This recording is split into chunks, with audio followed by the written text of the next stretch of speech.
queridos amigos, queridas amigas, que o Senhor seja conosco, nos abençoe, nos guarde, nos envolva nas suas bênçãos, na sua paz, na sua proteção. Para mim é uma grande honra, uma grata satisfação estar de retorno nessa casa. Estava já sentindo saudades, Luiz, mas cuja impossibilidade de estar aqui de maneira mais recorrente, como eu gostaria, se deve apenas às nossas limitações.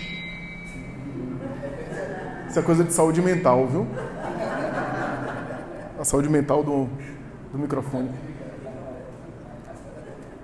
As nossas impossibilidades, as nossas limitações, no sentido de agenda mesmo e de compromissos, os compromissos profissionais e a conciliação. O Luiz tem muita paciência comigo, paciência de Jó, por conta de conseguirmos aí conciliar e articular as datas e as agendas, né?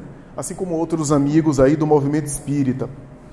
Gostaria de cumprimentar todos, não apenas aqueles que estão aqui, que participam dos labores desta casa, mas também aqueles que estão aqui, que pertencem a outras instituições. Gostaria de parabenizar a amiga que esteve aqui na música, né? Porque a música tem essa mensagem que nos alcança de uma forma diferente da palavra articulada, né? A palavra articulada e o discurso verbal tem o seu foco, o seu propósito, né? Mas a música é muito mais do que o texto, porque a música vai para além, né? Alcança as dimensões daquilo que não é cognitivo, daquilo que não é racional, né? Daquilo que vai além, portanto, por isso que música vai além, né? Música é poesia, eu diria até que é além da poesia, né? Então é sempre bom ter um momento como esse, né? E agradeço, portanto, e parabenizo, né? Vocês viram que eu não atendi a solicitação de cantar, porque senão as pessoas não iam ficar nem no seminário, né? O tema é um tema fascinante. É um tema fascinante, é um tema que tem aspectos densos, aspectos delicados, aspectos complexos. De antemão, quando a gente pensou nesse tema, a gente pensou em abordar, porque falar de saúde mental é falar de algo que é muito abrangente, muito vasto, que não se esgota, cujo tempo que a gente tem é um tempo pouco para falar sobre saúde mental, porque a gente sempre vai fazer um recorte. Mas o propósito desse encontro, pensando aqui junto com o Luiz, que aliás é o porta-voz da casa, né? Por isso que em nome de quem eu cumprimento todos da casa, para não ser injusto e estar esquecendo alguém, porque eu sei que o Luiz representa, simboliza o semeador quando entra em contato comigo. Por detrás dele há uma equipe aí de pessoas que estão aí elaborando no anonimato e discretamente. A ideia desse evento, a ideia desse momento aqui, dessa manhã, é abordar os aspectos que alarmam a nossa sociedade, que tem preocupado todos nós, né? Sobretudo num período em que se discute de maneira mais enfática a questão do suicídio. Não quisemos colocar no título uma abordagem ou uma expressão direta a respeito do suicídio, mas está implícito saúde mental e vida. Essa é a ideia, né? A princípio, vocês vão observar que, a princípio, no início, eu não vou falar diretamente sobre a temática do suicídio, eu vou fazer uma introdução geral sobre saúde mental, para a gente ter uma ideia um pouco e se contextualizar. Esse é um aspecto mais denso, mais técnico, para depois abordar esse tema, que é um tema muito delicado.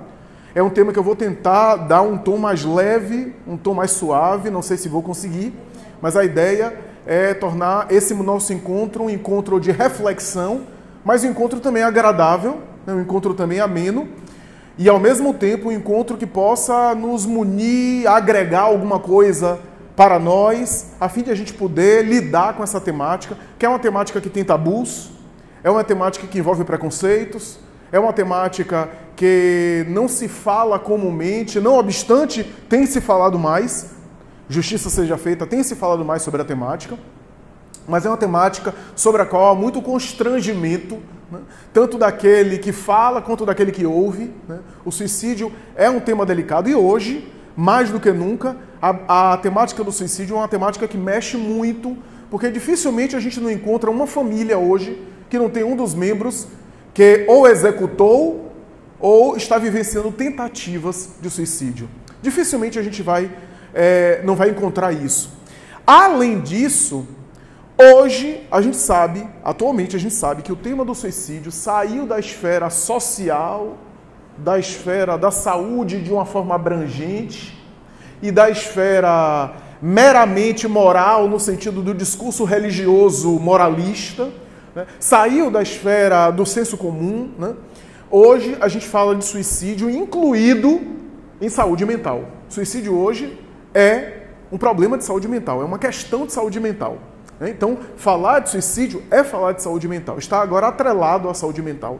O que no passado nem sempre era associado, não havia essa conexão direta, que o indivíduo que tenta ou que executa o extermínio da própria vida tem, de alguma forma, ou está associado a uma desordem, uma desorganização, uma alteração de natureza mental.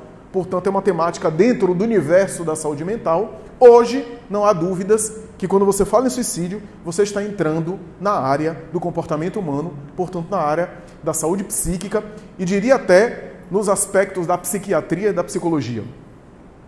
A Organização Mundial de Saúde estabelece um conceito de saúde muito abrangente e ainda difícil, até hoje, segundo os autores, difícil de ser totalmente entendido. O modelo biopsicossocial, e eu estou tirando aqui a dimensão espiritual a princípio, o modelo biopsicossocial é um modelo que ainda gera dúvidas, apesar de ser um modelo mais compatível com o entendimento de saúde do ponto de vista da ciência. A Organização Mundial de Saúde estabelece que a saúde é um bem-estar biopsicossocial, ou seja, a conjugação desses três fatores, do ponto de vista do biológico, fica fácil de entender. Temos aí a ideia de que há uma certa homeostase, uma certa zona de conforto, uma certa experiência onde ou há ausência de dor ou há um certo equilíbrio do ponto de vista biológico e em que o indivíduo experimenta um certo bem-estar. No âmbito social, a coisa fica mais difícil. No âmbito biológico, eu estou falando de maneira sucinta, de maneira simples, porque a gente tem as ciências médicas, as ciências biológicas, mas não é tão simples assim não. Falar de bem-estar biológico gera também dúvidas. O que seria um bem-estar biológico? Seria a ausência de qualquer aspecto patológico, de qualquer diagnóstico clínico?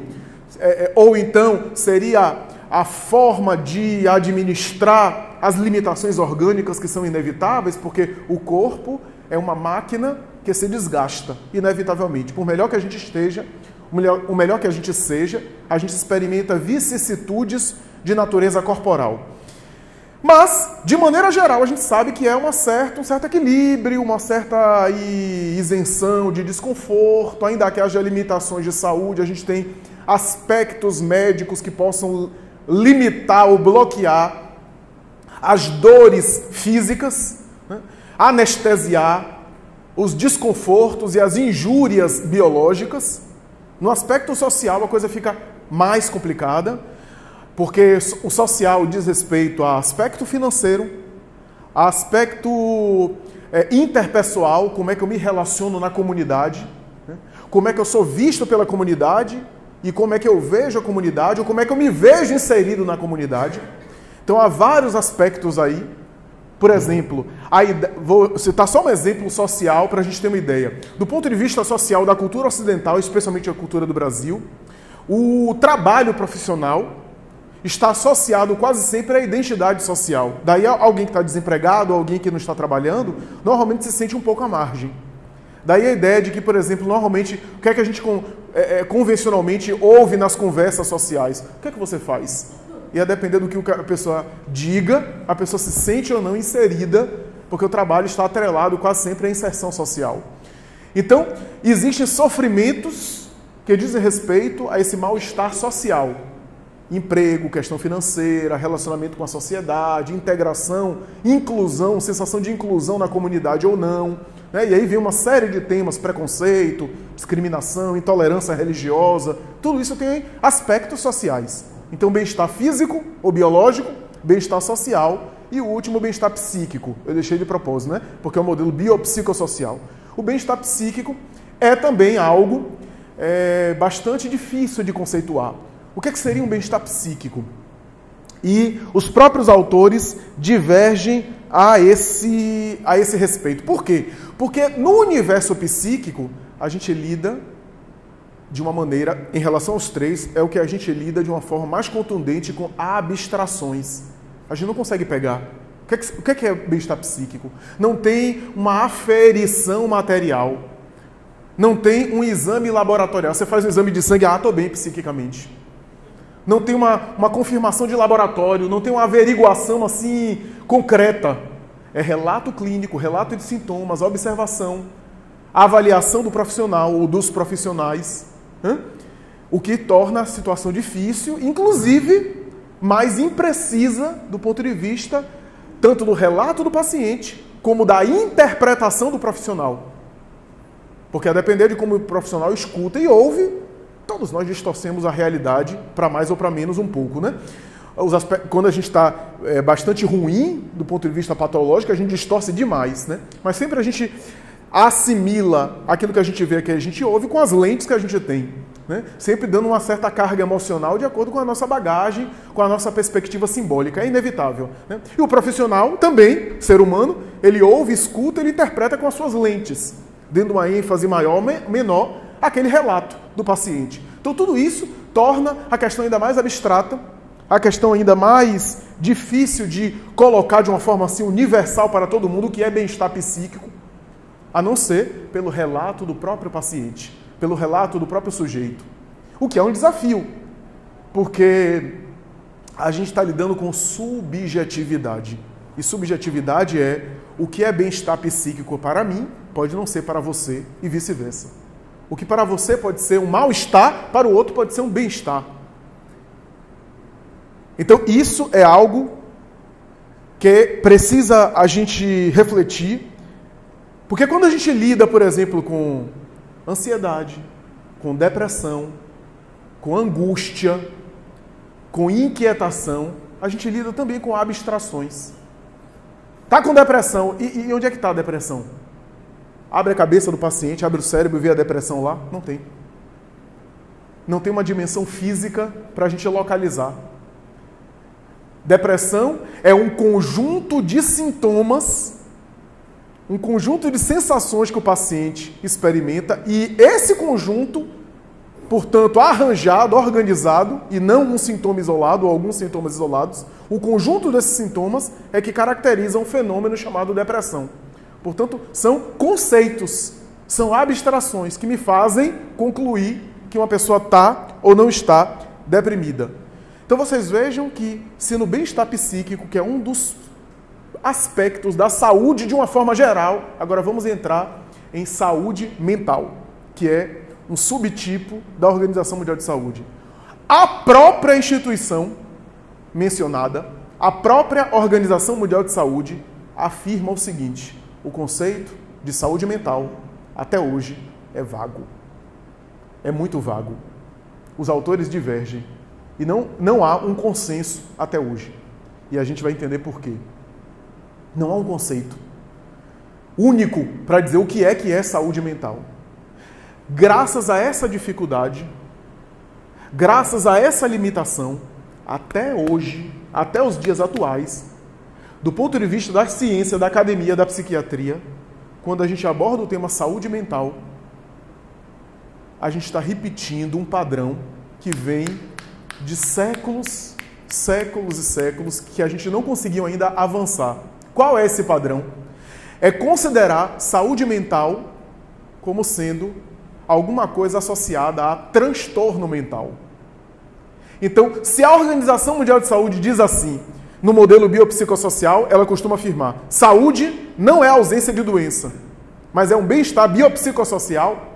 Na área da saúde mental, a gente não consegue afirmar isso. Porque quando a gente diz saúde mental, não é ausência de transtorno mental, e é o quê? E os estudiosos ficam quebrando cabeça para saber o que é saúde mental. Se você abrir qualquer compêndio de psiquiatria, ou qualquer artigo sobre saúde mental, você vai ver que o tema que está sendo abordado é transtorno mental. Por quê? Porque a gente não sabe o que é saúde mental, a gente sabe o que é transtorno mental. Então, a gente está repetindo um padrão antigo, quer dizer o seguinte: no fundo, na prática hoje da ciência, da psiquiatria, da psicanálise e da psicologia, no fundo, apesar de não ser dito dessa forma direta, a abordagem que se faz sobre saúde mental é dizer que saúde mental é ausência de um diagnóstico. Se você não tem um diagnóstico psiquiátrico, você goza de saúde mental. E bem se vê que isso é muito problemático. É muito problemático. Como dizia Caetano Veloso, na sua célebre composição, De Perto Ninguém é Normal. Eu acho que nem de longe. Mas eu entendo a intenção do poeta popular. A verdade é que, se a gente for olhar a história da psiquiatria ao longo das épocas, inclusive a psiquiatria chamada psiquiatria não científica, a psiquiatria ancestral dos gregos, mais tarde da Idade Média, com os grandes médicos da época, a gente vai ver que quase sempre a temática era abordada em cima dos transtornos. Por quê? Porque intrigava o ser humano as patologias da mente. Ao longo dos séculos, a obsessão daqueles que eram atraídos para essa área, o interesse das pessoas que se dedicavam a estudar a mente era a respeito da patologia. Daí os grandes transtornos psicóticos fizeram época. A esquizofrenia de uma forma especial, que é a psicose por excelência, e as outras. Tanto é, a coisa é tão complicada, que quando a gente vê mais tarde o jargão da psicanálise, neurose, né? O termo ose tem a ver com morte, né? com cadaverização, né? Daí, da mesma forma que há uma osteoporose. Né? Mas nem existe, a rigor, nem existe neurite, inflamação da mente. Como é que a mente inflama? Fica inflamada como uma apendicite. Nem neurose, no sentido de uma área ficou necrosada. São expressões metafóricas para a gente entender determinados aspectos do comportamento, mas que não são a rigor, ao pé da letra, aquilo. Olha que problema. Olha que desafio.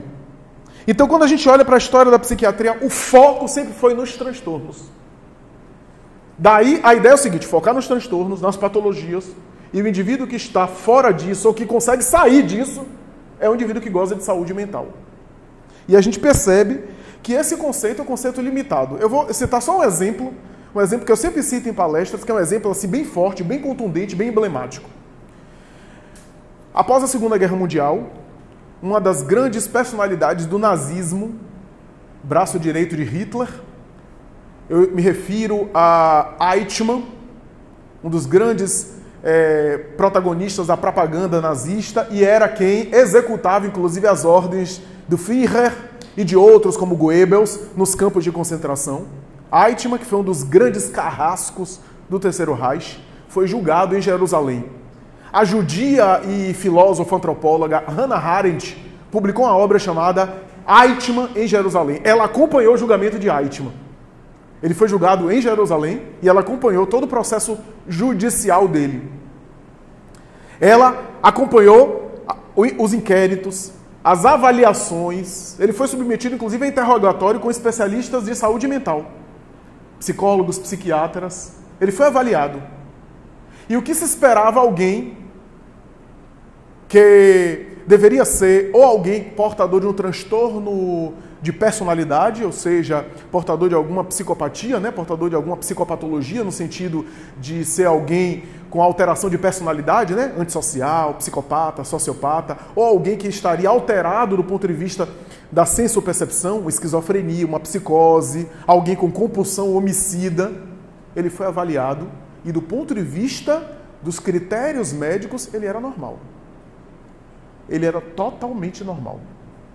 Ele gozava de saúde, ele tinha organização do pensamento, ele tinha organização sensoespacial, ele tinha cognição preservada, ele tinha um discurso articulado, um pensamento bastante organizado e lógico. E o que é interessante, ele não era um sociopata no sentido convencional, um psicopata no sentido convencional, porque ele tinha afeto. O psicopata é alguém que tem uma indiferença pelo outro, ele não consegue sentir empatia pelo próximo. Ele tinha.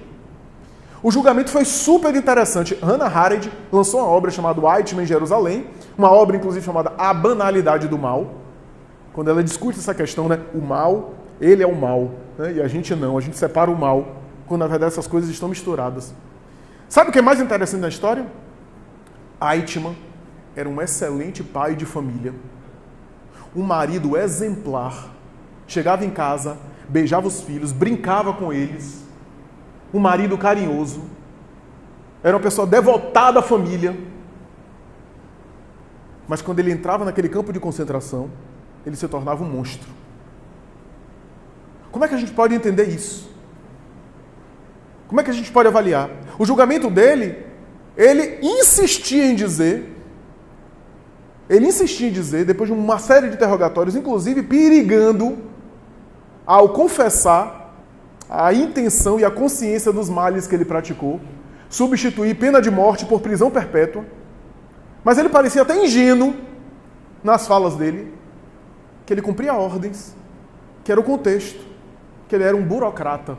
O que ficou da conclusão é que ele era um burocrata que estava cumprindo ordens e que acreditava que estava certo aquilo tudo ali.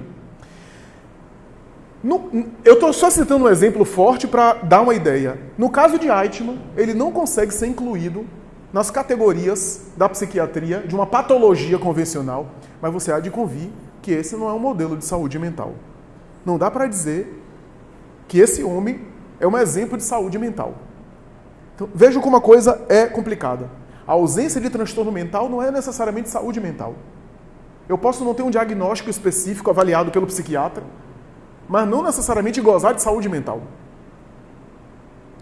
E eu posso, aí que é o complicado, eu posso até estar enfrentando sofrimentos psíquicos e conseguir uma razoável saúde mental a partir da forma como eu lido com aquilo.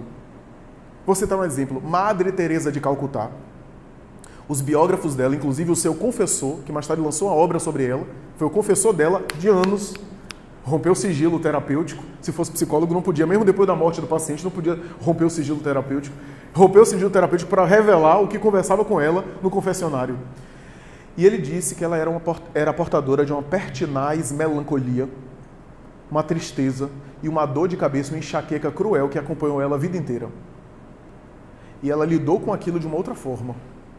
Ela conseguiu uma razoável saúde mental, ainda que com sintomas psíquicos, com sofrimentos psíquicos. Então veja como a coisa é mais complicada do que a gente imagina. Ao longo das épocas, a explicação não científica, pseudocientífica e até supersticiosa que vigorou é a famosa doutrina humoral, ou teoria dos humores. Essa doutrina vem de Hipócrates e de Galeno, médicos gregos 200 e 400 anos antes de Cristo, respectivamente, que apresentaram a ideia de que o nosso organismo é portador de 4 substâncias básicas: bilis negra, bilis amarela, sangue e fleuma. E o excesso ou a falta dessa substância geraria um adoecimento, uma desordem física ou mental. Essa era a ideia. Essa tese está totalmente superada, mas essa era a ideia que vigorou na Grécia Antiga toda, e mais tarde, em mais de 1000 anos de Idade Média, era a única forma de explicar, do ponto de vista pseudocientífico, a ideia. Então, por exemplo, o cérebro não tinha nenhuma importância para a mentalidade, a ideia era essas substâncias. Então, por exemplo, só para a gente ter uma ideia, o indivíduo cuja substância, o sangue, era predominante, tinha um tipo porque tinha também uma tipologização, né? uma tipologização de personalidade, né? Um tipo psicológico chamado sanguíneo. Alguém que tem bilis amarela ou fleuma, tipo psicológico colérico ou fleumático. Você veja que tinha uma categorização também, uma espécie de teoria de personalidade, ao lado das questões orgânicas. Veja que coisa interessante. No Evangelho segundo o Espiritismo, a gente tem uma mensagem de Hahnemann que cita sobre cólera, e ele cita essas expressões antigas. Não basta alguém ter um corpo fraco e um temperamento colérico, ou um corpo linfático ou bilioso e um temperamento pacífico. Ele cita expressões de Hipócrates. Por quê? Porque a gente sabe que Hahnemann é a reencarnação do próprio Hipócrates, o pai da medicina grega. E ele dita isso a Allan Kardec. Mas o interessante é a seguinte coisa: algumas doenças, inclusive, foram em cima desses transtornos. Por exemplo, depressão, no passado, que era chamado de melancolia. Melancolia significa bilis negra. Daí melânia, melanina, substância que dá pigmentação, que dá coloração à pele. a ausência, ou a ausência, a escassez, ou a abundância é que torna nossas cores étnicas diferentes. Melânia e colis, que é bilis, daí bilis negra. A ideia da quantidade grande da bilis negra no organismo gerava um temperamento melancólico. Essa era a explicação. Paracelso, médico da Renascença, utilizou essas teorias. Os grandes autores do passado sempre tentavam... E quais eram as terapêuticas? Sangrias, sanguessugas. Por quê? Para que a pessoa eliminar essas substâncias através desse processo. Então a pessoa ficava, além do transtorno mental, ficava desidratada. Porque era essa a ideia. Mais tarde surgiu a ideia de dar um choque no paciente, para o paciente acordar para a vida. Essa era a ideia. E aí foi os pródromos do eletrochoque, viu? Porque houve um médico na Idade Média que recebia os pacientes e ele resolveu colocar uma espécie de alçapão embaixo da cadeira onde o paciente sentava. Então, ele puxava um gatilho, o alçapão liberava, o paciente caía com cadeira e tudo e se estatelava no chão, numa espécie de porão. Por quê? Ele fez o teste com que era um paciente esquizofrênico catatônico, portanto ficava hebetado, e aquele traumatismo gerou uma reação no paciente. Ele achou por bem fazer isso com todo mundo. E aí, como havia um número de mortes muito grande, ele resolveu mais tarde colocar água. Então a água amortecia a queda, né? E a pessoa ou ficava louca, ou morria da queda, ou morria afogado. Aí botaram serpentes, a mente humana é incrível, botaram serpentes para a pessoa reagir, instinto de conservação da cova das serpentes.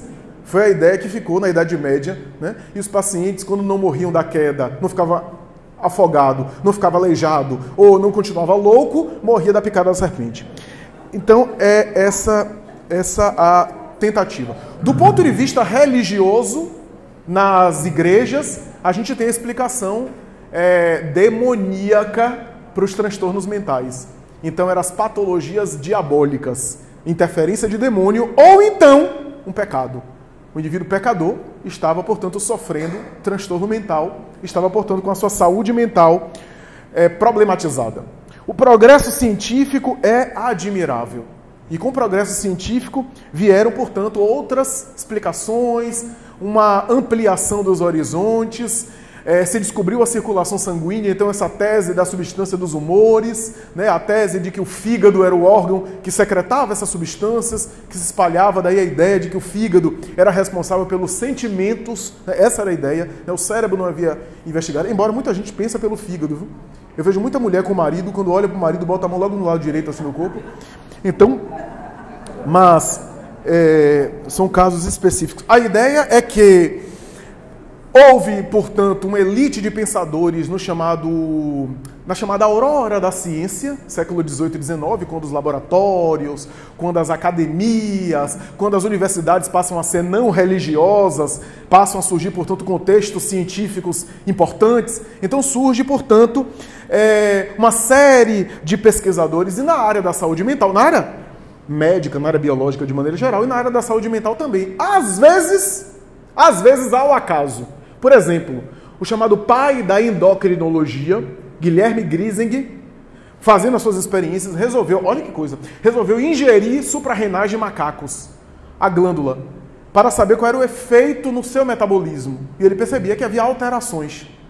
Surgia ali não apenas as teorias da endocrinologia, mas também a associação com aspectos glandulares, aspectos aí hormonais e endócrinos e saúde mental e comportamento psicológico, né? A gente sabe hoje que há muitas alterações hormonais que podem influenciar, produzir, gerar alterações comportamentais. Me permitam dizer, na minha atividade profissional, eu vejo muitas vezes quadros, por exemplo, aparente de depressão, cansaço, falta de vitalidade, etc. E às vezes até rebaixamento do humor. E quando a gente vai ver, há uma disfunção na tireoide. A pessoa começa a tomar a medicação e volta ao normal. Volta ao estado de humor, estado de ânimo convencional. Por quê? Porque havia um desequilíbrio químico ali. A tireoide é uma glândula muito delicada, né? Uma quantidade pequena de substância, mas se vai um pouco acima, um pouco abaixo, desregula o metabolismo do sujeito. Inclusive influenciando aí o comportamento. Então, há muitos casos desses. Há quadros, por exemplo, quer ver uma coisa? Quem lê a obra de Allan Kardec vai ver expressões curiosas como cretino e idiotas. Os cretinos idiotas, e a gente acha que é cretino, seu cretino, que a gente fica chamando os outros, né? Ou seu idiota. Não, idiotia era uma expressão usada convencionalmente e que hoje caiu um pouco por terra para falar de retardo mental. Hoje chamado oligofrenia. Oligofrenia é um termo mais atual utilizado, que é o quê? A idiotia é aquele retardo mental, né, que às vezes acontece, né, da cognição, do intelecto, está atrasado, incompatibilidade com a idade. É uma pessoa que, por exemplo, apresenta uma infantilidade na vida adulta por um aspecto aí forte, orgânico. Outra coisa é o cretino. O cretino chama cretinismo. Tem a ver, na verdade, com retardo mental e físico por causa de uma questão orgânica, né? Hoje em dia é muito difícil a gente ver um quadro desse. Por quê? O teste do bebê, do pezinho do bebê, já identifica e já antecipa. Por quê? Porque às vezes o indivíduo não nasce com a tireoide ou nasce com a tireoide muito alterada, e aí a produção dessas substâncias é desregulada ou insuficiente e a pessoa não cresce. A pessoa não se desenvolve. Fisicamente ela fica com aspectos retardados, né? Aspectos primários, aspectos até infantis, e também mentalmente, cognitivamente, racionalmente ela também... Isso era que era chamado na época de Kardec de cretinos. Cretinismo. A palavra, como tem um rótulo social pesado, porque a gente começou a usar cretino de uma forma popular, então é a mesma coisa de loucura, né? O louco. Louco é uma expressão... A gente vê Kardec usando loucura. Porque loucura na época de Kardec era transtorno mental. Desde os mais graves até uma depressão. Era tudo loucura. Quando você pegar os textos de Kardec, no Livro dos Espíritos, no Evangelho segundo o Espiritismo, e você vai ver lá, loucura. Interessante como Kardec antecipou a saúde mental. Os textos de Kardec é suicídio e loucura. Ele sempre associava questões mentais com suicídio. Agora ele usa o termo da época, era loucura. Loucura para Kardec, para as pessoas da época, era tanto uma ansiedade, um transtorno de emoção leve, como algo psicótico. Só que o termo loucura ficou estigmatizado, né? Não se usa mais esse termo, o termo loucura, porque ganhou um rótulo, né? Então a gente não usa mais a expressão loucura, mas não era o sentido que era usado na época de Kardec, com o vocabulário mais pobre da época também, mais limitado. A gente tem um vocabulário hoje muito mais rico. Então isso é importante a gente aqui considerar. O que é que acontece? Então a gente tem esses quadros psíquicos, esses quadros mentais que tem endocrinologia no meio, que tem aspectos aí físicos importantes. O Dr. Juliano Moreira, aqui no Brasil, cuja tese de doutorado é muito conhecida, é a respeito da sífilis. Ele conseguiu perceber que há transtornos psíquicos que ocorrem a partir da sífilis. Os pacientes com sífilis que acabam evoluindo também para um quadro de natureza mental. A tese famosa de Juliano Moreira, até hoje atual, esse conceito, né? De fato, pacientes com algumas doenças, especialmente algumas doenças infecto-contagiosas, acabam também desenvolvendo quadros emocionais e mentais. Nós temos os traumatismos cranianos. A pessoa teve um acidente cerebral significativo, um trauma, um acidente de carro, assim por diante, uma lesão, e aquilo acabou desenvolvendo um transtorno psíquico. Também é possível isso. Emílio Kraepelin, um dos pais da psiquiatria moderna, foi um dos primeiros a sistematizar de uma maneira bastante contundente os quadros mentais, desde a demência precoce, mais tarde chamada por Bloyer de esquizofrenia, a psicose maníaco-depressiva, chamada mais tarde de transtorno afetivo bipolar. Kraepelin fez uma sistematização extraordinária. Todos os livros de diagnóstico psiquiátrico hoje se baseiam nas teorias de Kraepelin. É uma elaboração e um desenvolvimento das teses de Kraepelin. Mas esse edifício da psiquiatria, iniciado por Kraepelin e por Pinel, Philippe Pinel, um dos pais da psiquiatria também. Daí até hoje a gente diz que quando alguém não é bem da cabeça, a gente diz que é Pinel, né? Tinha até um bloco de carnaval, não sei se tem ainda mais Pinel, né? Então, é em homenagem a Philippe Pinel, um psiquiatra francês. Eu não sei por que essa coisa de associar alguém que não está bem da cabeça a Pinel. Enfim. Mas isso ficou. E é claro que só que todo esse edifício da ciência está essencialmente fundamentado em base biológica. Essas ideias de saúde mental, essas ideias de transtorno mental, estão todas elas, Kreplin, Pinel, os grandes autores, sempre estiveram limitados a um aspecto orgânico. E como na época deles o cérebro estava começando a ser desvendado, o cérebro era o grande foco de ambição de todos. E claro, isso gerou mais tarde, e aí já estou falando século XX, agora, as ideias a respeito da neuroquímica cerebral, e a partir daí, as medicações para atuar na neuroquímica cerebral. Que, aliás, foi um grande avanço, que trouxe bastante qualidade de vida. E algumas dessas medicações foram descobertas também ao acaso. Por exemplo, o lítio, substância que é muito utilizada, especialmente no transtorno bipolar. Aliás, vale a pena a gente estudar, quem gosta de estudar o tema suicídio, estudar lítio correlato com suicídio. É impressionante como o lítio tem uma eficácia em pacientes que estão com ideias suicidas muito contundentes. O lítio era um sal que era utilizado como substituto do sal de cozinha, ou alternativo, se utilizava muito. E aí um pesquisador percebeu que um membro da sua família, não me lembro o nome dele agora, utilizava, era muito eufórico, muito instável, devia ter algum sintoma de bipolaridade, e aí quando usava o lítio, acalmava. E ele percebeu que ali estávamos diante de uma medicação futuramente psiquiátrica, né? E hoje o lítio não é utilizado como sal, porque ele tem um potencial tóxico. Daí o paciente que está usando o lítio faz quase sempre de 6 em 6 meses exame de sangue, porque inclusive ele influencia no metabolismo, na tireoide, mas é ainda hoje a primeira opção de grande parte da psiquiatria, a primeira opção, tratamento de primeira linha para transtorno de bipolar, por conta de modular o humor, e especialmente tirar o paciente bipolar da ideação suicida, quando está muito forte, né? Claro que há outros, mas essa é uma medicação. Por exemplo, outra medicação, clorpromazina, um antipsicótico conhecido, também foi descoberto por acaso. Era utilizado para sedar. Sedava pacientes para fazer cirurgia. E aí um pesquisador percebeu que pacientes muito eufóricos e muito agitados psiquicamente, a clorpromazina tinha um efeito positivo. Surgiu o primeiro, ou um dos primeiros antipsicóticos da história da psiquiatria. Freud e a psicanálise, aqui eu preciso falar isso, deram uma contribuição avançada. Por quê? Porque Freud foi um pouco além do biológico. E a psicanálise. Primeiro, quando ele fala, por isso que ele foi tão criticado e tão perseguido, porque quando ele começa a falar do inconsciente, o inconsciente você não consegue ver, palpar. É novamente uma abstração. Cadê o inconsciente? Você não abre o cérebro e vê o inconsciente. O inconsciente a gente deduz por raciocínios e por observação, por relatos.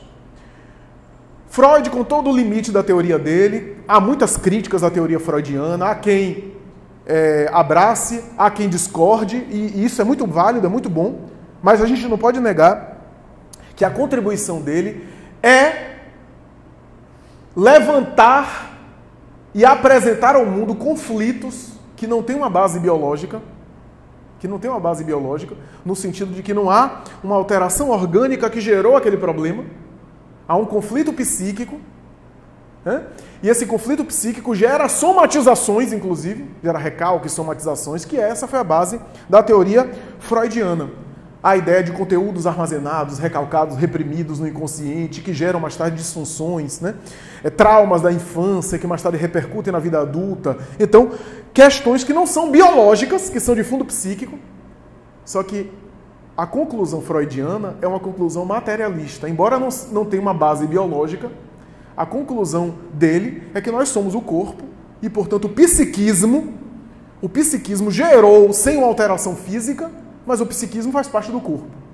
Ou seja, já é um passo avançado entender que há conflitos que não começaram com uma disfunção física, mas, apesar da mente poder ter um aspecto não físico, ela é subproduto do físico. Que era a ideia corrente na época. Freud era materialista. Tanto é que ele repetia um pouco a ideia de alguns pesquisadores que diziam o seguinte, que a mente é um suor do cérebro.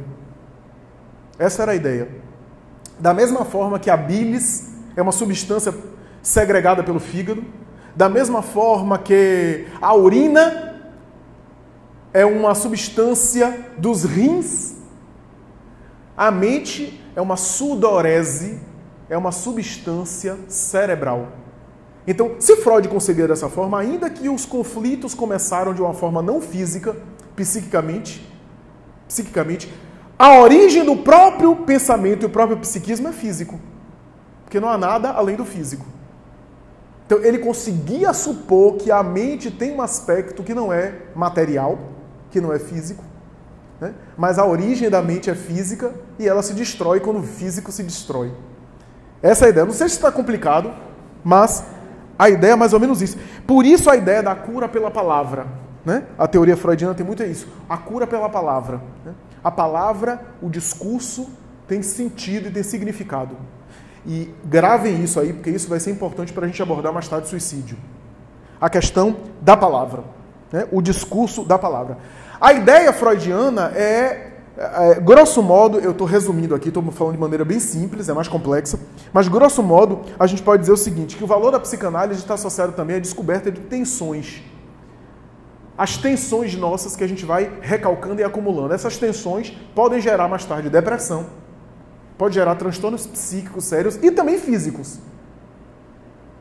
Ninguém pode negar que quantos problemas de alteração hormonal, de alteração cardiovascular, de alteração da circulação, de problemas, por exemplo, de coluna, né? Problemas ósseos, problemas musculares, né? E eu estou falando aqui de maneira... Problemas gástricos, gastrointestinais, desarranjos, etc., que tem um fundo psíquico, que começaram em tensões. Estou usando a expressão de um autor da psicanálise, tensões psíquicas, que ele pensa que todos os problemas psíquicos e boa parte dos problemas físicos começaram com tensões psíquicas. É um autor da psicossomática. E não está tão errado, não. Melhor, não está errado, não. Quantos problemas até de saúde mental que começaram na fixação de determinados pensamentos, que foram evoluindo, foram agravando e assim por diante. Então, que aliás, faz parte também do quadro suicida. E existe uma evolução do pensamento suicida que a gente vai abordar mais tarde. Ora, André Luiz conta um caso que ilustra bem a limitação desse modelo da psicanálise. Se não me falha a memória, em Os Mensageiros tem um caso de Otávio, que era um indivíduo que tinha certos problemas emocionais, e ao lado deles começou a desenvolver a mediunidade desabrochar, e a gente sabe que a grande parte dos médiuns que começam a iniciar-se na mediunidade experimentam aflições, que é ainda essa dificuldade desse contato com outro mundo, né? As aflições psíquicas que o médium assimila, é natural, é uma fase. E ele, depois de muito tentar, ele foi para um psicanalista, um psiquiatra de formação psicanalista, né? Veja que a tese de André Luiz não é criticar a psicanálise, pelo contrário, a psicanálise trouxe contribuições valiosas. Mas veja a mentalidade materialista. O psicanalista concluiu que todos aqueles problemas dele eram, na verdade, problemas sexuais, era um recalque sexual, e era necessário que ele desse vazão à sua sexualidade. Então ele se tornou uma pessoa promíscua, uma pessoa depravada, que aliás martirizou muito a esposa dentro de casa, porque ele havia se casado recentemente, era jovem. Né? E à medida que ele dava vazão à sexualidade, as sensações mais imediatas e mais sensuais fazia com que ele se anestesiasse um pouco das sensações mediúnicas, é natural. É a mesma coisa de você encher a cara. Você anestesia um pouco essas sensações, mas foi gerando outros problemas nele. E eu estou encurtando a história, né? A esposa morre de angústia, ele tem uma série de problemas, e mais tarde, desenvolve sífilis, era comum na época, as pessoas desenvolverem sífilis, e ele entra num quadro mental ainda pior, caracterizado pelo remorso, a consciência de culpa, desencarna cedo, prematura, eu acho que não chega nem aos 50 anos, desencarna cedo com a vida de paixões e de excessos, péssimo, dando vazão na sua sexualidade. Eu não nego que há processos de preconceito, de tabu, de visão religiosa distorcida da sexualidade que pode gerar conflitos também. Pode gerar conflitos. Freud percebeu isso. Né? Sexualidade mal administrada, sexualidade com a visão de preconceito, da visão do pecado, da visão da repressão, isso daí também pode gerar problemas. Mas o outro lado, a ideia de que extravasar a sexualidade de uma forma desordenada gera uma espécie de liberação dos conflitos, essa era a mentalidade do passado. Estou dizendo dos psicanalistas de agora, não. Os psicanalistas do passado acreditavam nisso como solução, né? Então a pessoa liberava os seus conflitos e abria espaço e gerava outros conflitos piores. Principalmente o remorso, a consciência de culpa, né? Então o quadro foi dramático e ele desencarnou com a consciência de culpa, porque além da mediunidade que não foi exercida e que ele começou com uma bela tarefa, além da família toda destruída por conta da sua conduta irregular, ele desencarnava com sífilis, obsidiado, atormentado e entrou no mundo espiritual alienado, com surtos psicóticos por causa da consciência de culpa. Ora, o Espiritismo vem dizer para nós que nós somos espíritos imortais, que nós não somos apenas o corpo, e aí que está o pulo do gato. Aí que está a parte espírita que contribui com a ciência. Eu não disse no começo que saúde mental é um conceito vago? Eu não disse no começo que é difícil delimitar o que é saúde mental? O que é entender essas questões? Por quê? Porque a base é sempre materialista, do ponto de vista da ciência. O Espiritismo vem nos explicar que como nós não somos apenas o corpo, somos seres espirituais, portanto o corpo é uma parte do ser total e que expressa apenas um recorte daquilo que a gente é. O corpo, numa linguagem psicológica, né? O corpo é uma espécie de ego. E o ego traduz para a vida material apenas um recorte do mundo psíquico da criatura. Da estrutura psíquica. A estrutura psíquica é maior do que o ego. O ego é apenas um recorte. É aquele elemento que coloca para fora na vida social um pouco do muito que somos. Porque o inconsciente tem muito mais coisa. E se a gente for trocar essas palavras, eu estou usando palavra técnica, mas eu vou trocar. Se a gente trocar a palavra inconsciente, subconsciente, por espírito, a gente entende que o corpo limita o espírito, viabiliza apenas uma parte do espírito, mas nós somos seres espirituais muito maiores do que a experiência de agora. O Espiritismo vem dizer, portanto, que a saúde mental está associada ao espírito. E calma, não vá anotar aí e nem concluir dizendo que Flávio está falando que saúde mental é um negócio só espiritual e que eu só for fazer tratamento agora na casa espírita, tomar passe que eu vou ficar boa. Não falei isso. Porque às vezes a pessoa cochila, vê a metade da frase que eu falo e sai por aí falando. O Flávio falou que o problema é espiritual, é só tomar passe. Não faça isso que você vai adoecer. Porque o passe tem o seu efeito, tem o seu propósito, mas é apenas um aspecto do tratamento.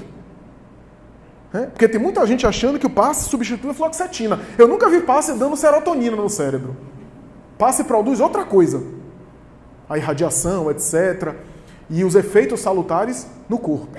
Temos que ter muito cuidado. O que eu estou dizendo é que se a mente, para nós, mente é um negócio que os pesquisadores não sabem dizer o que é direito, mas para nós a mente é o espírito. Se a mente é o espírito, a saúde mental tem origem no ser que nós somos.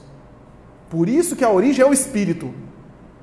O que significa dizer que nós somos o produto de tudo aquilo que a gente fez de nós mesmos. Então, por isso que há uma tendência mais para a ansiedade em você e para outra pessoa uma tendência mais para a depressão. Porque tem a ver com a sua história espiritual reencarnatória. E a história dessa vida é uma miniatura da sua vida espiritual anterior. Alguns equívocos que você cometeu agora, alguns deslizes, algumas oscilações que você viveu agora, é apenas um recorte pequeno de padrões repetitivos que você vem cometendo ao longo das épocas. Eu costumo dizer o seguinte, quase sempre a gente está 500, 600 anos cometendo os mesmos erros e quase sempre com as mesmas pessoas. A gente não tem criatividade nem de errar diferente. Então, se a gente for ver os romances mediúnicos, a literatura mediúnica, a gente vê isso. Os quadros repetitivos. Eu vou falar um pouco de Ivone Pereira e da sua saga de espírito, a gente vê isso. Quem leu... já vou antecipar. Quem leu a trilogia de Ivone, Nas Oragens do Pecado, Cavaleiro do Miel, O Drama da Bretanha e outras obras dela, a gente vai ver ela repetindo os mesmos... Ela é personagem dessas 3 obras e outras.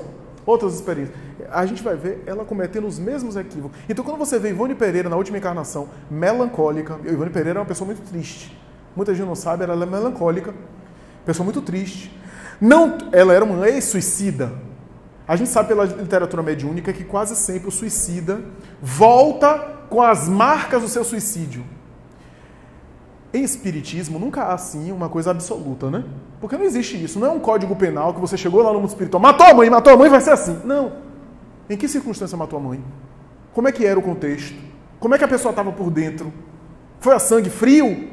Ou foi de caso pensado? Ou foi no momento intempestivo, diante de uma situação? Foi com consciência ou foi sem querer? Foi deliberado? Então, tem atenuantes e agravantes nessa história que a gente não consegue penetrar, só a justiça divina. Porque a justiça divina tem critérios que o ser humano não tem.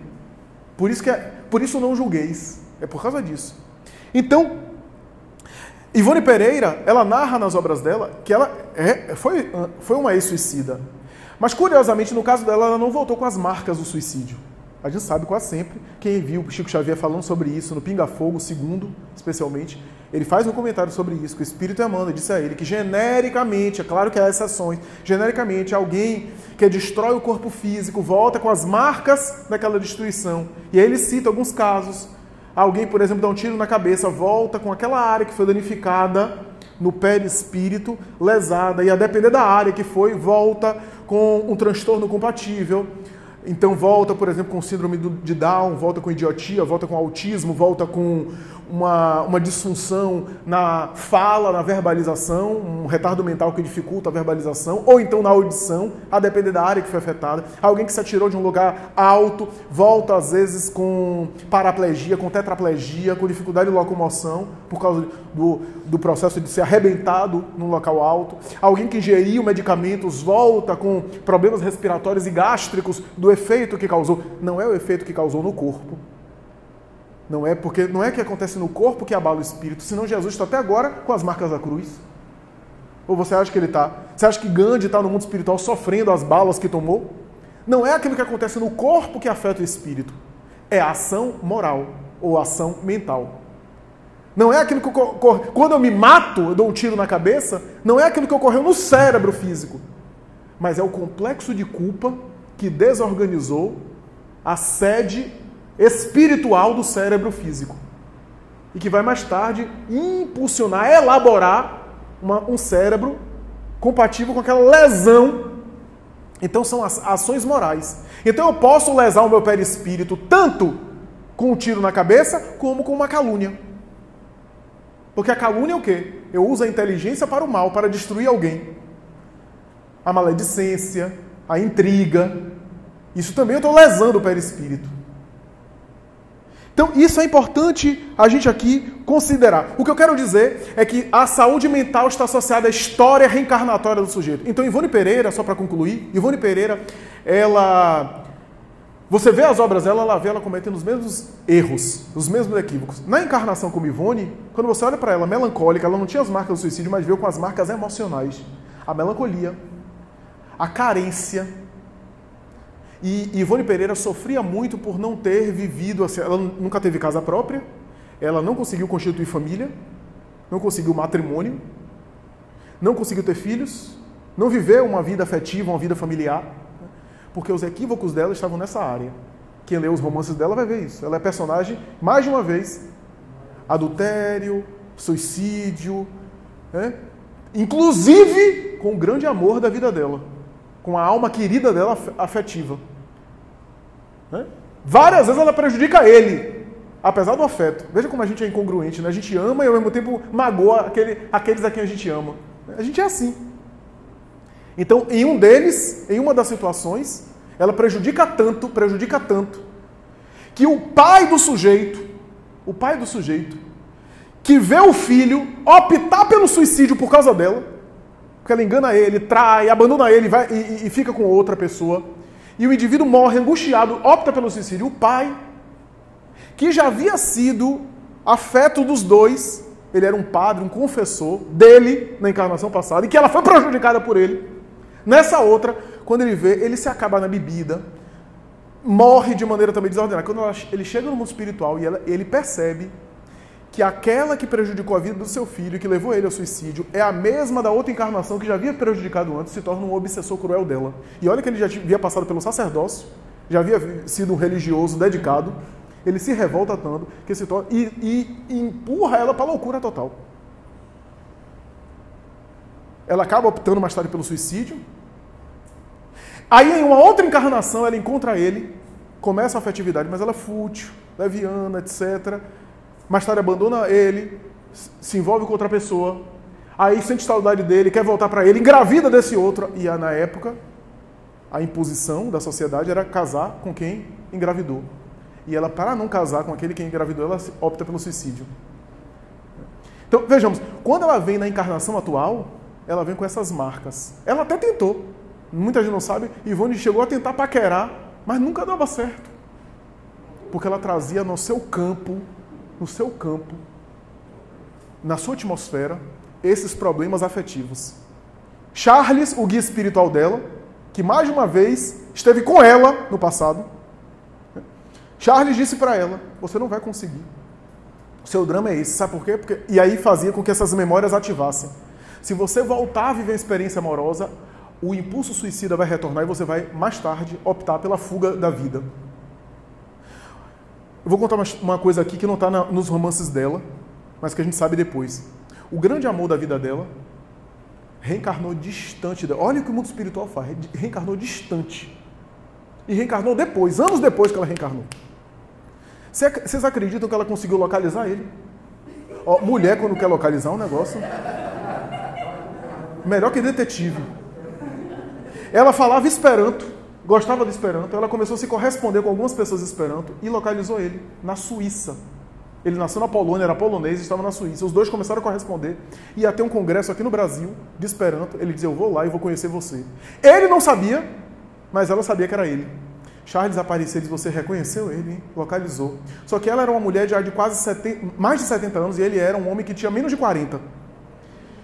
E ele queria conhecê-la de qualquer forma. Ele foi até ela. Charles apareceu a ela e disse, não o receba. Vai ser perturbador para você e para ele. Não o receba. Você não está em condição. Ela então pede para a irmã Amália recebê-lo e dá uma desculpa de que ela tinha viajado e que não pôde ficar para recebê-lo. E ela ainda vê ele pela janela indo embora. E não encontra nunca mais. Alguns meses depois ele desencarna. Ele tem um infarto e desencarna. E ela o vê no mundo espiritual, ainda no corpo físico. Quer dizer, havia um drama ali. Um drama ali de repetidos suicídios que gerou essa repercussão afetiva. Então, às vezes, a gente vê dramas parecidos. Quantas vezes a gente vê dramas parecidos? A pessoa é bonita, é atraente fisicamente, encontra até parceiros sexuais. Uma pessoa boa, uma pessoa inteligente, boa de conversar. E não consegue, por exemplo, uma vida afetiva. Consegue parceiro sexual, consegue facilmente hoje em dia.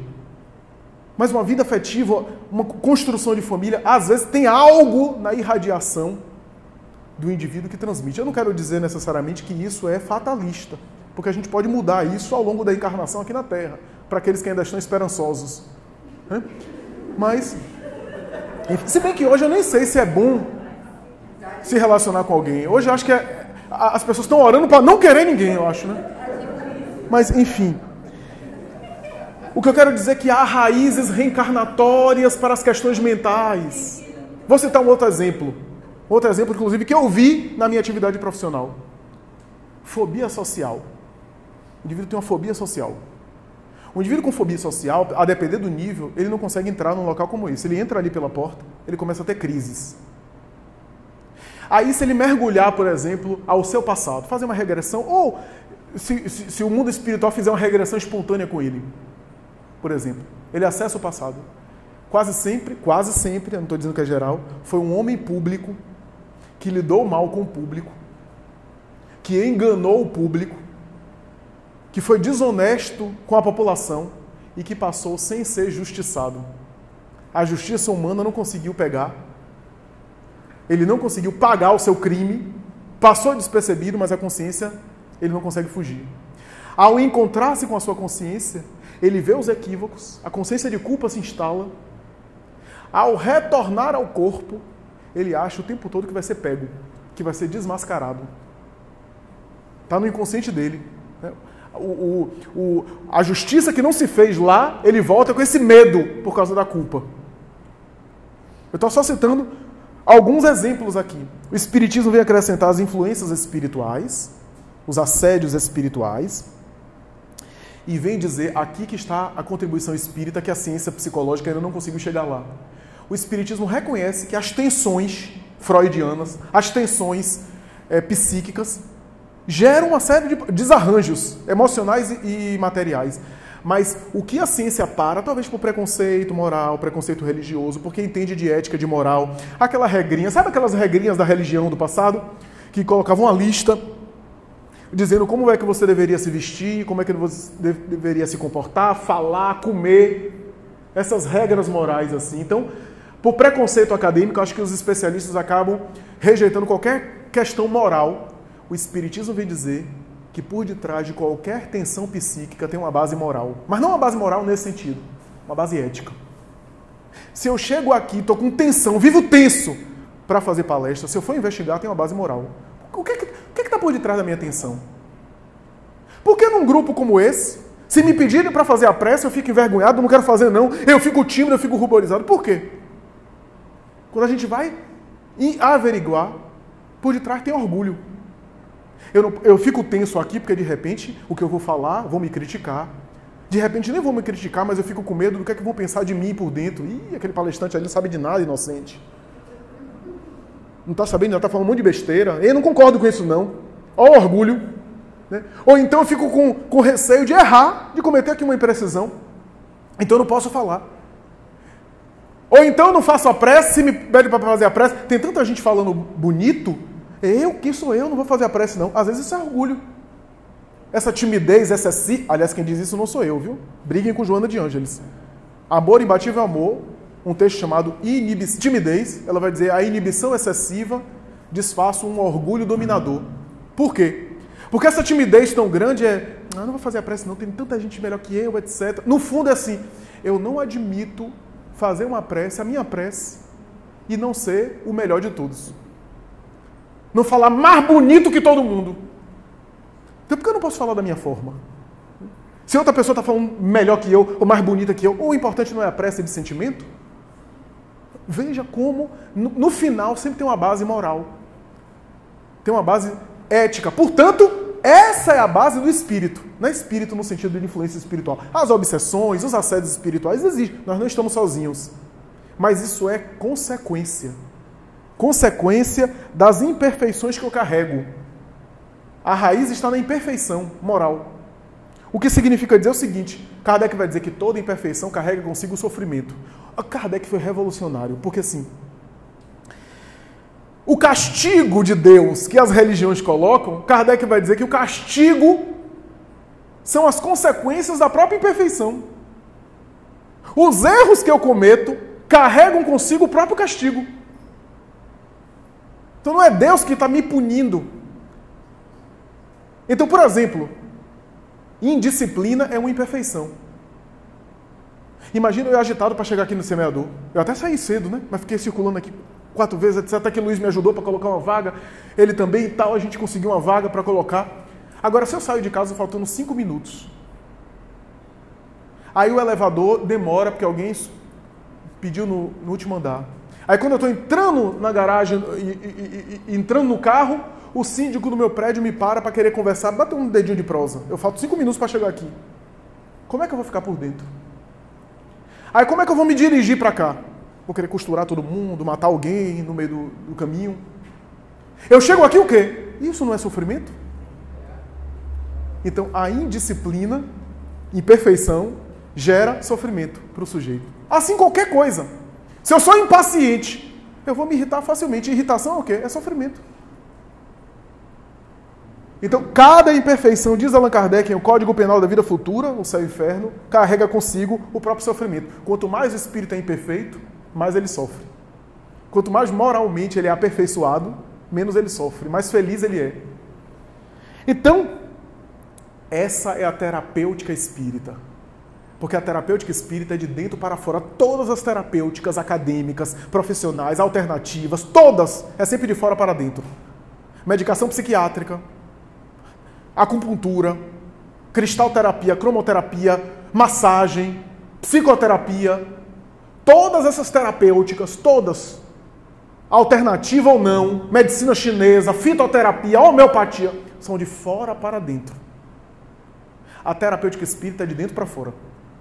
Se é que vocês me entendem. Porque a terapêutica espírita vai tratar o ser espiritual que somos, a origem, de dentro para fora. A gente faz de fora para dentro para conseguir um dia fazer de dentro para fora. A gente faz por fora aquilo que a gente ainda não consegue fazer por dentro. Então o corpo é afetado, a gente precisa tratar o corpo, é claro. O psiquismo está desajustado, a gente precisa tratar. A gente precisa de intervenções para fazer por fora aquilo que um dia faremos por dentro. Essa é a ideia da terapêutica espírita. Por isso, meus amigos, psiquiatria é para transtorno mental. Agora, saúde mental é além. Saúde mental vai além. O que eu quero dizer é o seguinte: se você tem uma depressão, eu vou usar a expressão popular, tá? Porque a discussão é mais complexa do que isso na área, mas se você tem depressão e você consegue curar a depressão, cura da depressão não é necessariamente saúde mental. A cura da depressão é uma coisa muito boa. Se você ficar boa da depressão é muito boa. Mas não é sinônimo de saúde mental. Eu posso estar bem da depressão e posso não estar bem mentalmente. Saúde mental é mais complicado. É mais delicado. Exige cuidados. O cuidado que a doutrina espírita coloca como ferramentas, a gente está aí. Que é o quê? Prece, água fluidificada, leitura edificante. A gente fala isso, pô, tá batendo no batido, tá batendo que todo mundo já sabe, todo mundo tá careca de saber. A gente tá careca de saber, mas a gente esquece, ignora. No hábito do dia a dia, a gente vai esquecendo, vai ignorando, vai achando que isso não é importante. Da mesma forma que você precisa se alimentar fisicamente, se você não colocar nutrientes na sua mente, você se desajusta de vez. O chamado surto não acontece de um dia para a noite. Eu vejo muita gente dizendo assim: ah, fulano era uma pessoa tão fantástica, equilibrada, surtou. Você estava dentro da cabeça dele? Você sabe o que ele estava alimentando ao longo dos anos? Você não sabe. Ah, meu pai era uma pessoa tão moralmente assim respeitável, ficou velho, pegou Alzheimer, desenvolveu uma demência, agora é uma pessoa tão depravada. As enfermeiras vão cuidar dele, ele passa a mão nas enfermeiras, quer dar em cima de qualquer gente, não pode ficar empregado em casa que ele quer ficar sediando. Ele não era assim. Você estava dentro da cabeça dele? Porque essas coisas não surgem de maneira aleatória. Às vezes exigia aquele conflito, existia aquele alimento, ele se alimentava daquilo, mas o freio social, a censura, fazia com que ele controlasse. Aí ficou idoso, desenvolveu uma demência, aquilo liberou, não tem mais freio. Aí fala o que vinha na mente. Porque essas coisas não são aleatórias. Não são aleatórias. Por isso que saúde mental é um processo mais delicado, é um processo que exige revisão o tempo todo. Você não faz revisão do carro? Você não faz avaliação no médico, no check-up? Saúde mental você tem que fazer revisão o tempo todo. Leitura edificante. É alimento para o psiquismo. É cuidar do psiquismo. Prece. Ah, mas não está tão bom assim. Experimenta ficar sem. Se está ruim fazendo evangelho no lar, aborte o evangelho lá para você ver como é que fica. Nesse trânsito maravilhoso. Nessa fraternidade que a gente vê no meio das ruas assim, essa pacificação, essa irritabilidade, essa agressividade que a gente está nesse corre-corre. Se a gente não estiver bem, daqui a pouco a gente está reagindo, entrando no mesmo esquema. E adoecendo. E adoecendo. Porque no dia a dia a gente vai ter 1000 motivos para se exasperar, para se exaltar, para se irritar. Isso é saúde mental. Isso é saúde mental. Então quando a gente fala de ação no bem, a gente está falando de saúde mental. Quando a gente fala de perdão, perdão é saúde mental. A gente achou, isso é coisa do evangelho, da tradição do evangelho de Jesus, da interpretação, né? A gente achou que perdoar era uma coisa assim bonita, aquele que perdoa moralmente, né? Uma atitude assim religiosa, para agradar a Deus. Vê se Deus está nem aí se você perdoou ou perdoou. Para Deus pouco importa.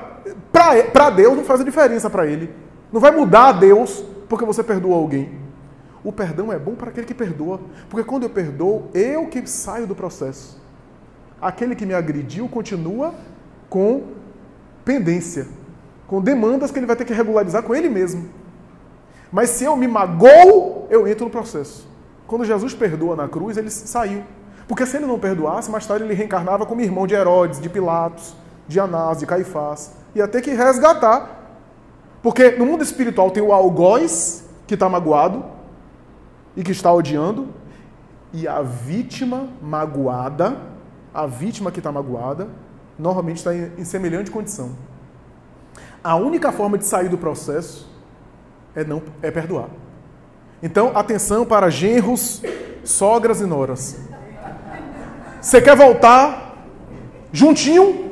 Fique muito magoado ou magoada, sabe? Alimente muito ódio, né? Porque a melhor forma de voltar a reencarnar junto com ele ou com ela, junto com aquele que você mais odeia, é ficando bem magoado. É nutrir bastante mágoa, bastante ódio. É a melhor forma de mais tarde voltar irmão, pai e mãe, ou filho, etc. Porque a mágoa aproxima, o ódio vincula os indivíduos. É o perdão que liberta, é o amor que liberta. Isso não é saúde mental? É claro que é saúde mental. É autoconhecimento. E aí eu já estou caminhando para a finalização desse primeiro momento, dizendo o seguinte, que é importante a gente falar aqui. Na temática de saúde mental, quando a gente fala do Evangelho de Jesus, quando a gente fala da mentalidade espírita, do conhecimento do espírito, a gente está falando do conhecimento da mente humana. Quando a gente estuda leis morais, as leis morais é aquelas que estão na intimidade da alma. Kardec vai dizer, as leis materiais são as leis de fora, que regulam a vida da matéria. As leis morais regulam a vida da alma. Então as leis morais não estão em um local do universo, estão dentro. Estão regulando a vida psíquica do indivíduo. Estudar leis morais, portanto, estudar o Evangelho é estudar a saúde mental humana. Emmanuel, na obra O Consolador, questão 95, se não me falha a memória, vai ser perguntado o seguinte: qual é o conceito de saúde para o mundo espiritual? E Emmanuel responde: para os encarnados, a saúde é a organização dos órgãos, né? É o equilíbrio dos órgãos. Ele não fala ele fala o equilíbrio dos órgãos. Mas para o mundo espiritual, a saúde verdadeira é a perfeita harmonia da alma, para a obtenção da qual, às vezes, se faz necessário cirurgias, medicamentos, intervenções médicas, que ainda por muito tempo necessitaremos para regularizar e para obter essa saúde da alma. O que Emmanuel está dizendo é que a saúde, do ponto de vista espiritual, é um completo equilíbrio entre a consciência e as leis. A consciência e as verdades espirituais. E às vezes, para conseguir essa saúde, às vezes medicamentos, às vezes terapias, às vezes intervenções cirúrgicas se fazem ainda necessário durante muito tempo. Por quê? Porque a gente vai se ajustando nesses desafios, já que a gente ainda não opta pelo amor. E quando eu falo aqui o amor no sentido aqui mais elevado, né? O amor no sentido espiritual, né? Porque o amor cura. A indústria farmacêutica não vai gostar de saber dessa ideia, né? O amor cura. E é verdade, nesse sentido de dentro para fora, nesse sentido da iluminação do sujeito. E por que eu estou falando tudo isso? Porque se existe um aspecto hoje de saúde mental que preocupa a todos nós, é o suicídio. Porque o suicídio, nós temos visto que o suicídio obedece todo esse raciocínio que a gente tem dito aqui. O suicídio nem sempre é claramente visto, nem sempre pode ser diagnosticado especificamente, embora a gente vai trabalhar aqui para atentar de que já há sinais que o paciente não está bem em termos de saúde mental. Mas é impressionante como o suicídio é um problema. Porque, por exemplo, quando a gente fala aqui em saúde, a gente vai examinar aqui, por exemplo, diabetes, hipertensão, cardiopatia, HIV. Todos esses temas, a gente faz o que com esses temas? Debate, esclarece, a gente faz palestra, a gente faz conscientização. o que é que a gente tem visto com esses temas? Diminuir. Ao longo dos anos, as estatísticas têm apontado que a ocorrência de diabetes, a ocorrência de hipertensão tem melhorado. Por quê? Porque o esclarecimento, a informação, faz as pessoas se conscientizarem e está havendo uma mudança. Todos esses problemas de saúde têm diminuído, têm melhorado. O único que não melhora é o suicídio. O suicídio só tem aumentado. A cada ano, aumenta assustadoramente. E sabe o que se percebeu? Conscientização nem sempre ajuda. A depender de como se fala, piora. Quer ver uma coisa importante? Quando se fala, a depender da abordagem que se faz na mídia sobre suicídio, o número de suicídio aumenta. Os profissionais começaram a perguntar, e aí? Se a gente não pode falar sobre o assunto, como é que é? A gente vai perceber que a gente pode falar sobre o assunto e deve falar sobre o assunto, mas o problema é como a gente fala sobre o assunto. Né? Que é isso que a gente vai abordar aqui. Alguém se joga do elevador Lacerda aqui em Salvador, se mata ali naquela região, se joga do local alto, a depender de como a mídia noticia. Por isso que a mídia tem evitado noticiar suicídio com detalhes. Inclusive, é uma orientação dos profissionais aos órgãos de imprensa não detalhar a forma como o indivíduo se suicidou. Sabe por quê? Porque, por incrível que pareça, quando você detalha o método, a forma, aquelas pessoas que estão vivendo uma situação desesperadora, olham aquilo e se sentem estimulados. A depender de como aquilo é colocado, se sentem inclinados. É muito comum, se coloca uma notícia dessa, nos próximos dias, outros casos de suicídio no mesmo lugar. Tanto é que quando ocorre uma notícia dessa, os profissionais da área ficam atentos para o local. Por exemplo, a ponte Rio-Niterói, do Rio de Janeiro. É muito comum. Então, esse é o problema. É um problema muito delicado. Muito delicado, porque a gente pode abordar, mas também não pode abordar. A gente deve abordar, mas não deve abordar. Olha que coisa interessante. São elementos complicados. É um equilíbrio. Por exemplo, há um efeito chamado efeito Werther. A obra de Goethe, poeta alemão e filósofo alemão, Goethe, lançou uma obra no século XIX chamada O Sofrimento do Jovem Werther. Essa obra tinha esse personagem Werther como o protagonista e ele se suicidou. Só que a obra apresenta Werther como uma espécie de herói. O suicídio dele passou a mensagem como se fosse uma espécie de solução. Aquilo encantou a juventude americana e europeia e muita gente se suicidou na época. A obra chegou a ser proibida em alguns lugares, principalmente da Europa. Então, a depender de como isso é abordado hoje, ocorre um efeito Werther. Por exemplo, há uma discussão muito grande em relação a uma série do Netflix. 13 razões para o porquê. Eu não assisti a série, mas alguns especialistas que assistiram fazem ressalva sobre a série. Tendo cuidado, porque a forma como a gente aborda o suicídio, se a gente romantiza o suicídio, a gente está incentivando aquele que já tem uma tendência ao suicídio, que tem uma propensão ao suicídio. Eu me lembro de um enterro que eu fui, eu narrei isso num vídeo recente no canal, um enterro que eu fui de uma amiga nossa que se suicidou, um amigo nosso, aliás, que se suicidou, e ela era muito, muito próxima desse amigo. Eu me lembro ela sentada, que é também uma amiga da gente, ela sentada, todo mundo assim, chorando, se abraçando, aquela coisa pesarosa. E ela, assim, parecia em outro mundo. Eu sentei perto dela e comecei a conversar, e ela estava assim. Eu sabia que ela tinha traços de depressão, ela é tratada, inclusive, com um colega, só que eu não sabia que havia ideação suicida. E aí eu comecei a conversar com ela. Os olhos dela brilhavam, ela olhou para mim e ela disse assim, você não sabe a atração que me gera. Quando eu vi fulano, que é um amigo muito próximo da gente, cometeu suicídio, você não sabe o tipo de sedução que isso me causa. Isso me dá coragem, me incentiva para fazer o mesmo.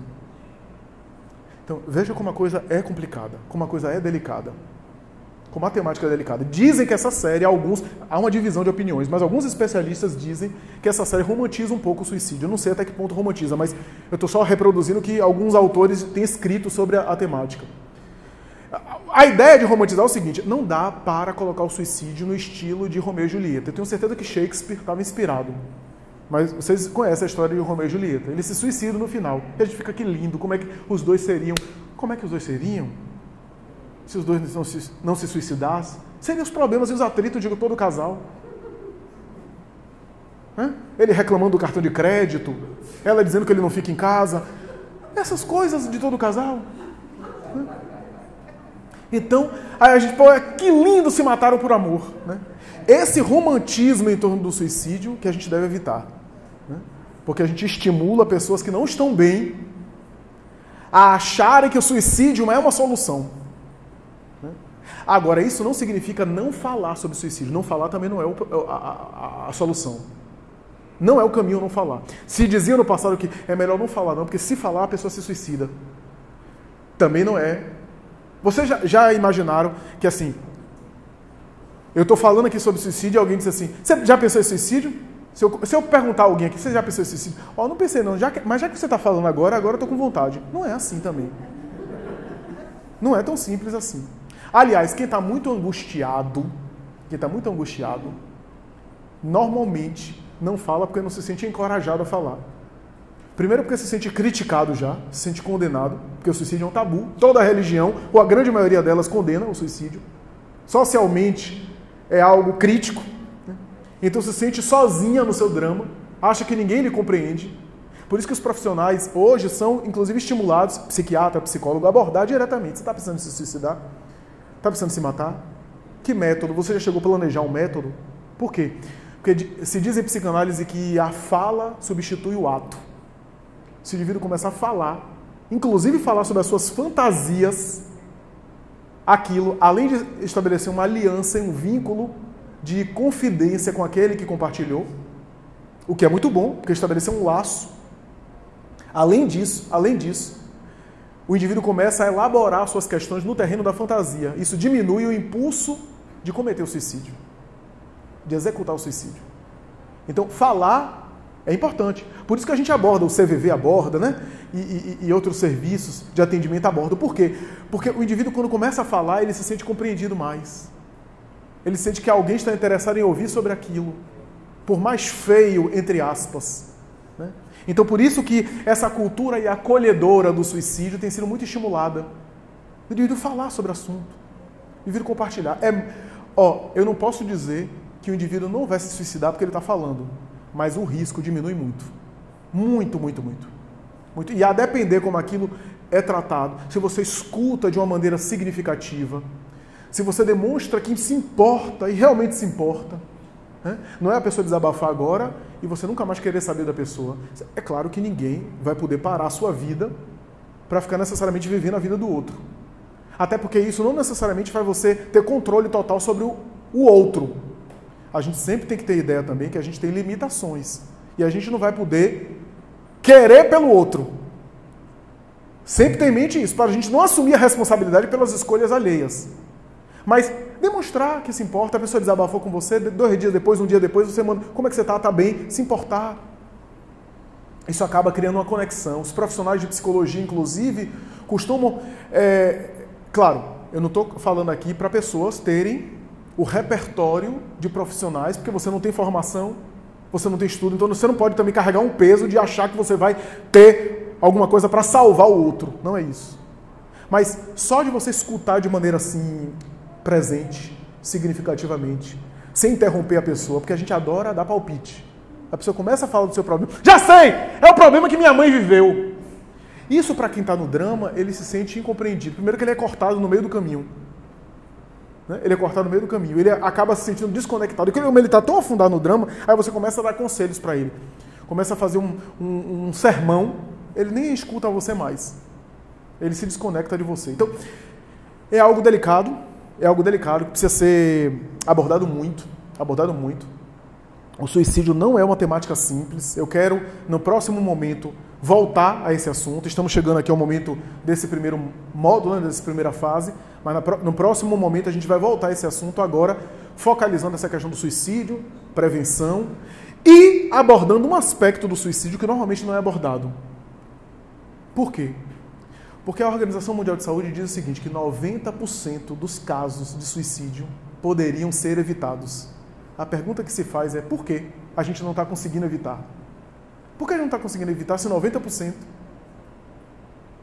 E aí eu vou já antecipar o que eu vou falar no próximo módulo. Vou dizer o seguinte, no momento em que o indivíduo entra num estado grave, de surto, é muito difícil salvar ela. É muito difícil salvar. Primeiro porque ela não fala mais. Aquilo que ela tentou falar, indiretamente, sutilmente, por uma linguagem não verbal, que às vezes a gente não percebe, não porque é culpa nossa, às vezes a gente não percebe mesmo. Mas é bom a gente pensar no assunto para a gente ficar mais atento, porque aí vai ajudar a gente a lembrar. Aquilo que ela tentou comunicar de alguma forma, daí a ideia, quer se suicidar, ou melhor, está falando que quer se suicidar, está chamando atenção. Hoje está superada essa tese. Se você entende chamar atenção como está fingindo. Se você está dizendo chamar atenção no sentido de estar pedindo um socorro, é verdade. É verdade, porque se está falando, é porque está pensando. Só que eu vou falar dos níveis de gradação. Quando chega no nível máximo, que a pessoa se cala, não fala mais nada. Se é muito ativa em redes sociais, começa a desfazer dos perfis, bota uma mensagem de adeus, escreve uma carta, começa a falar coisas para familiares que só depois a gente percebe que ela estava se despedindo. Quando está nessa fase, é muito difícil salvar. E ainda tem uma última fase, que a gente vai abordar no próximo momento. Vamos dar agora o intervalo, né?